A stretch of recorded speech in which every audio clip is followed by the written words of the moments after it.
stop. জানেন কেন শিব লিঙ্গরূপে পূজিত হন? সৃষ্টির কল্যাণে পুষ্করে শুরু হয়েছিল এক মহাযজ্ঞ। নিয়ম একটাই, যজ্ঞে ব্রহ্মার স্ত্রীর উপস্থিতি আবশ্যক। কিন্তু সময় যাচ্ছে, শুভক্ষণ ফুরিয়ে আসছে, আর সাবিত্রী এখনও আসেননি। তখনই ব্রহ্মা নিলেন এক ভয়ঙ্কর সিদ্ধান্ত। ধর্ম বাঁচাতে গিয়ে তিনি নিজেই হাঁটলেন অধর্মের পথে। একজন গোয়ালিনীকে গায়ত্রী নামে নতুন স্ত্রী হিসেবে গ্রহণ করলেন। কিন্তু ব্রহ্মা জানতেন না, এই এক সিদ্ধান্ত 3 দেবতার ভাগ্য বদলে দেবে। যজ্ঞ শেষ হওয়ার ঠিক মুহূর্তে হঠাৎ সেখানে হাজির আসল স্ত্রী সাবিত্রী। স্বামীর পাশে অন্য নারী। ক্রোধে কেঁপে উঠলেন তিনি। প্রথম অভিশাপ পড়ল সৃষ্টিকর্তার ওপর, পৃথিবীতে তোমার কোনো পুজো হবে না। আজও তাই, ব্রহ্মার মন্দির খুঁজে পাওয়া যায় না।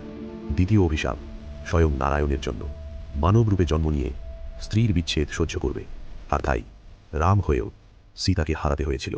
শেষ অভিশাপটা ছিল সবচেয়ে রহস্যময়, মহেশ তোমার পূজা হবে লিঙ্গরূপে। কিন্তু প্রশ্ন একটাই, সবাইকে অভিশাপ কেন? কারণ ভুলটা যখন হচ্ছিল তখন কেউ বাধা দেয়নি। নীরব থাকা সবার অপরাধ ছিল। আপনি হলে কি চুপ থাকতেন? এমন সত্য গল্প যদি আপনি আর মিস করতে না চান, এখনই চ্যানেলটা সাবস্ক্রাইব করে রাখুন। কমেন্টে লিখুন হর হর মহাদেব, জয় শ্রীকৃষ্ণ, রাধে রাধে।